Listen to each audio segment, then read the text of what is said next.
চলো আজকে আমরা শুরু করছি 11 ক্লাস 11 এর রসায়ন বিভাগের একটি চ্যাপ্টার হাইড্রোজেন বন্ডিং। অবশ্যই এটি কেমিক্যাল বন্ডিং এর একটি পার্ট, যার বেসিক কনসেপ্ট তোমাদের ক্লিয়ার থাকলে বিভিন্ন competitive exam, West Bengal joint বলো বা নিট, এগুলোতে মাস্ট এখান থেকে কোশ্চেন থাকে, তাই আমি তোমাদের কাছে এটা উপস্থাপন করছি। হাইড্রোজেন বন্ডিং জিনিসটা কি? যখন কোনো high electronegative atom, that is fluorine, oxygen, nitrogen, hydrogen পরমাণুর সাথে কোভ্যালেন্ট বন্ডের মাধ্যমে কানেক্ট থাকবে। আচ্ছা, একটা এক্সাম্পল দেখাই। ধরো হাইড্রোজেন পরমাণু, high electronegative atom that is X এর সাথে হাইড্রোজেন পরমাণু কোভ্যালেন্ট বন্ডের মাধ্যমে কানেক্ট আছে। হ্যাঁ, এক্স মিন ফ্লোরিন, অক্সিজেন, নাইট্রোজেন। অপর একটি অণু, অর্থাৎ একই রকম অণু হতে পারে বা ভিন্ন রকম অণু হতে পারে। ধরো অপর একটি অণু HX, সেটা একই অণু HX, অথবা ভিন্ন অণু দ্যাট ইজ YH, এরকম হতে পারে। এখন HX অণু এখানে কি হয়েছে, যেহেতু তাদের মধ্যে ইলেকট্রোনেগেটিভিটির ডিফারেন্ট আছে, তাই বন্ডিং ইলেকট্রন জোড় কি হবে আমরা জানি সবাই, বন্ডিং ইলেকট্রন জোড় যার ইলেকট্রোনেগেটিভিটি বেশি সেই দিকে ঘেঁষে থাকবে, that is delta minus and delta plus. অর্থাৎ এই মলিকিউলটা হচ্ছে পোলার, ধ্রুবীয়, delta plus and delta minus, delta minus, delta plus.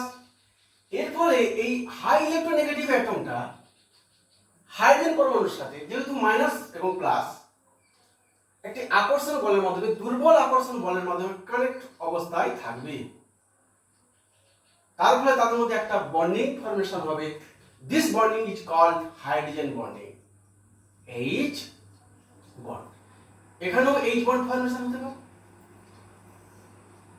H bond. এখন এই হাইড্রোজেন বন্ড দু রকমের হতে পারে। একই অণুর মধ্যে হাইড্রোজেন বন্ডিং ফর্মেশন হতে পারে, বা দুটি ভিন্ন অণুর মধ্যে হাইড্রোজেন বন্ডিং ফর্মেশন হতে পারে। তাই H বন্ডকে আমরা দুভাগে ভাগ করব। একটা হচ্ছে ইন্টারমলিকুলার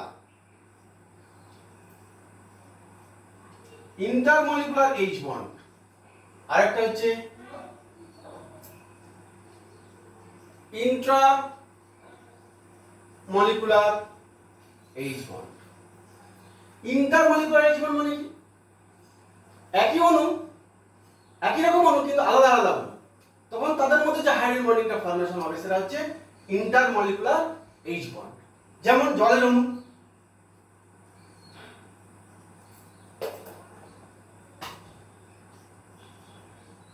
আবার একটা জলের অণু,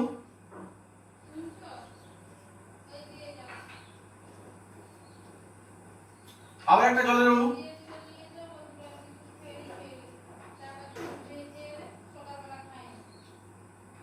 এরকম অনেকগুলো জলের অণুর সাথে কি হবে, অনেকগুলো জলের অণুর সাথে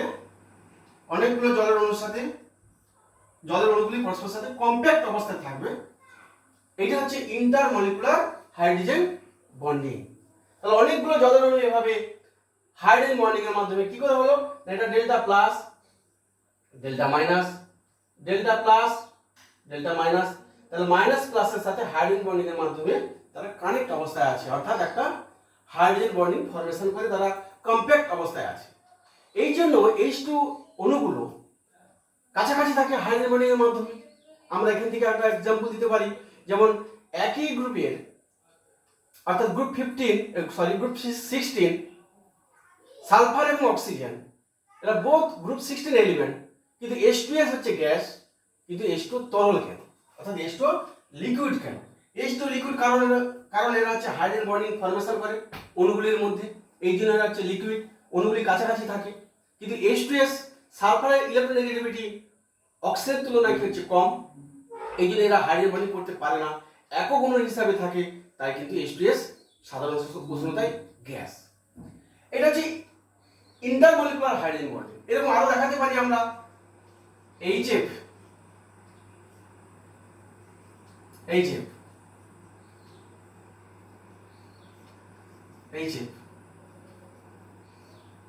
HF, অর্থাৎ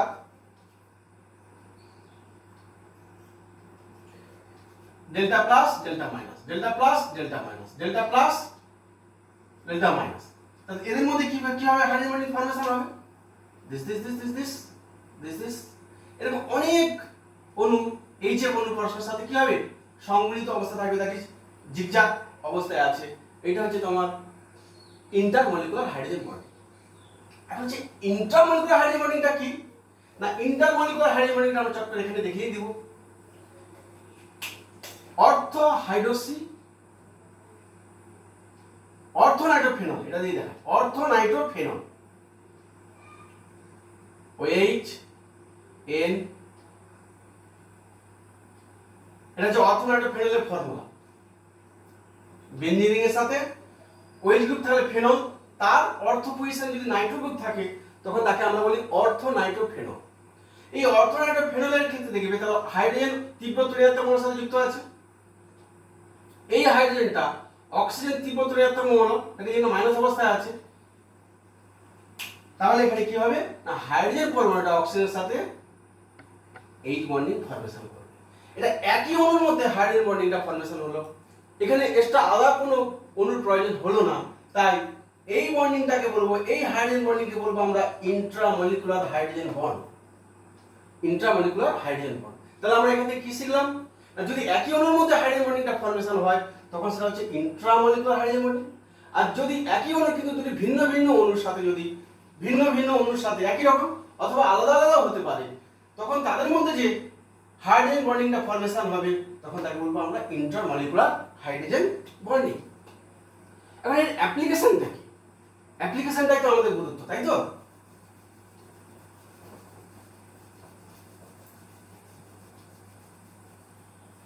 তো তোমাদের কোশ্চেন একটা দিল, orthohydroxy benzoic acid and parahydroxy benzoic acid which is more acidic? Orthohydroxy benzoic acid, benzoic acid that is COOH, ortho পজিশনে থাকবে, এর সাপেক্ষে orthohydroxy benzoic acid and parahydroxy benzoic acid, sorry para পজিশনে থাকছে parahydroxy benzoic acid which is more acid। আমরা কিন্তু এটাকে explain করব ডিউ টু হাইড্রোজেন বন্ডিং এর মাধ্যমে। কিভাবে না, আমরা জানি এনি অ্যাসিড জলের মাধ্যমে হাইড্রোলিসিসে কি হবে, H3O+ আয়ন দিবে। যে কোনো অ্যাসিড, ধরো অ্যাসিডিক অ্যাসিড CH3COH, আয়নে ভাঙলে কি হবে CH3COO- and H+, অর্থাৎ এখানে যে অ্যাসিড পার্টটা আছে COOH, এখান থেকে H+ ফর্মেশন হবে, অর্থাৎ এ তৈরি হবে COO-, তাই তো? এটাকে আমরা একটু সুন্দর করে লিখলে C=O, আর এখানে কি আছে OH আছে, OH গ্রুপ আছে অর্থ পজিশনে, অর্থাৎ H2+ একটি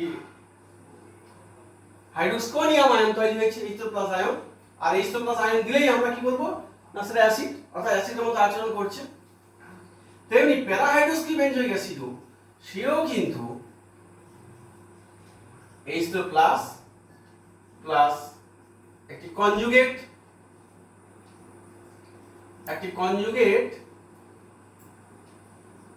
বেস তৈরি করবে।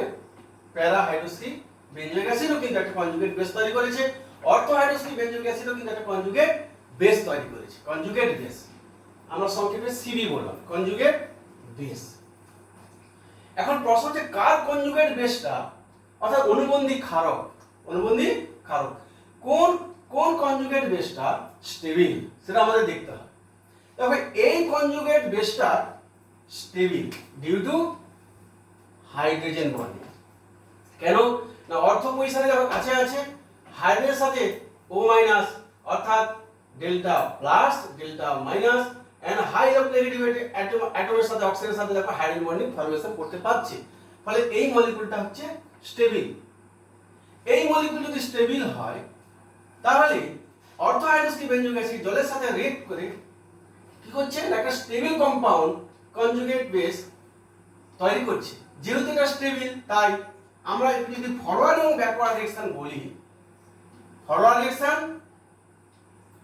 এন্ড ব্যাকওয়ার্ড ডিরেকশন, ফরওয়ার্ড ডিরেকশনটা বেশি করে ঘুরবে, ব্যাকওয়ার্ড ডিরেকশনটা কম করে ঘুরবে। কেন? যেহেতু স্টেবল কম্পাউন্ড তৈরি করছে। যেহেতু ফরওয়ার্ড ডিরেকশনটা বেশি করে করতেছে, তাই H2+ আমরা বেশি করে পাবো। যত বেশি H2+ আয়ন পাবো, তত বেশি সেটা অ্যাসিডিক হবে, অর্থাৎ অর্থো হাইড্রোক্সি বেঞ্জোইক অ্যাসিড আমরা এখান থেকে দেখতে পেলাম বেশি অ্যাসিডিক হবে।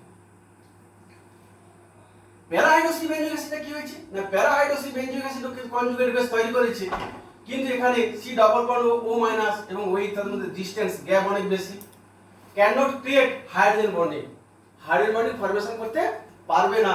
ফলে এই কম্পাউন্ডটা কিন্তু অর্থো হাইড্রোক্সি বেঞ্জোইক অ্যাসিড যে কনজুগেট বেসটা তৈরি করেছে ওটার মতো তো স্টেবল নয়। যেহেতু এটা স্টেবল নয়, তাই ফরওয়ার্ড ডিরেকশনটা কিন্তু কম, অর্থাৎ ধীর গতিতে ঘটবে। ফরওয়ার্ড ডিরেকশনটা ধীর গতিতে ঘটবে, ব্যাকওয়ার্ড ডিরেকশনটা র‍্যাপিড হয়ে যাবে, অর্থাৎ আমরা ফরওয়ার্ড ডিরেকশনটা আমরা কম করে পাবো। ফরওয়ার্ড ডিরেকশন যদি কম করে হয়, তাহলে H2+ কিন্তু বেশি উৎপন্ন হবে না। তাহলে কোথায় H2+ বেশি উৎপন্ন হবে না, অর্থো হাইড্রোক্সি বেঞ্জোইক অ্যাসিডে H2+টা আমরা বেশি করে পাবো। That is অর্থো hydroxy benzoic acid more acid than para hydroxy benzoic acid due to hydrogen bonding formation conjugate base। তার ফলে কনজুগেট বেসটা স্টেবল হচ্ছে, স্টেবিলাইজ করছে। এই যে ফরওয়ার্ড ডিরেকশনটা বেশি করে ঘটছে আর H2+টা আমরা বেশি করে পাচ্ছি। এখান থেকে আরো एग्जांपल, আরো আমরা एग्जांपल দেব, অ্যাপ্লিকেশন দেব। চলো নেক্সট অ্যাপ্লিকেশনে আমরা যাব।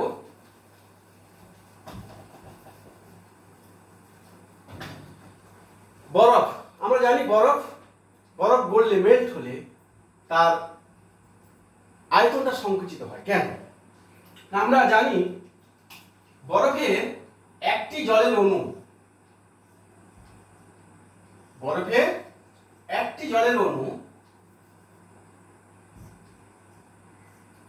পাশাপাশি চারটি জলের অণুর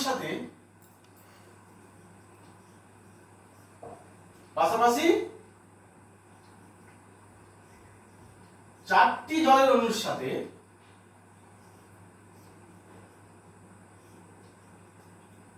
হাইড্রোজেন বন্ডিং এর মাধ্যমে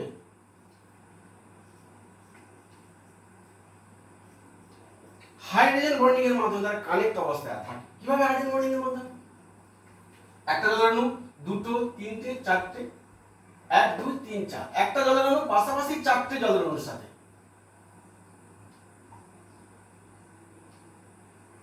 delta minus, delta plus, delta minus, delta plus, তাহলে এটা হাইড্রোজেন বন্ডিং হবেই, ফরমেশন হবে।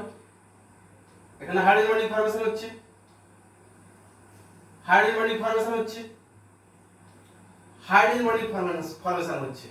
এবং এটা একটা চতুস্তলকীয় মডেলের মতো হবে। কি রকম? এগুলো কিন্তু হাইড্রোজেন বন্ডিং নয়, এটা চতুস্তলকীয় মডেলের মতো হচ্ছে, অর্থাৎ ক্লাস আকারে থাকে।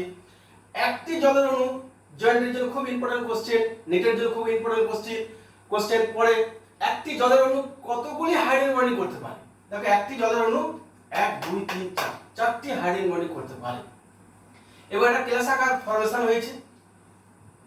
এখন এই বরফ যদি হিট পেয়ে গলে গেলে কি হবে না, গলে গেলে ওয়াটার হবে, জল। গলে গেলে কি হবে? ওয়াটার হবে, অর্থাৎ জল হবে। এই জলের আয়তনটা কমে যায় কেন?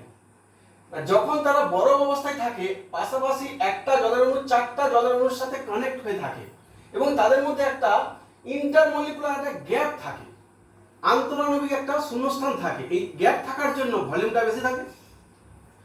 কিন্তু সে যখন গলে গিয়ে জল হবে, তখন কিন্তু এইরকম ক্লাস আকার স্ট্রাকচার থাকবে না। তখন কিন্তু তার একটা হাইড্রোজেন বন্ডিং থাকবে ঠিকই, কিন্তু সেটা শৃঙ্খল আকারে। অর্থাৎ আমি আগে একটা তোমাদের দেখিয়েছিলাম হাইড্রোজেন বন্ডিং কিভাবে ফরমেশন হয় জলের ক্ষেত্রে, লিকুইডের ক্ষেত্রে কিন্তু হাইড্রোজেন বন্ডিংটা অপর একটি জলের অণুর সাথে হাইড্রোজেন বন্ডিং এইভাবে থাকবে। আবার এখান থেকে কি হবে,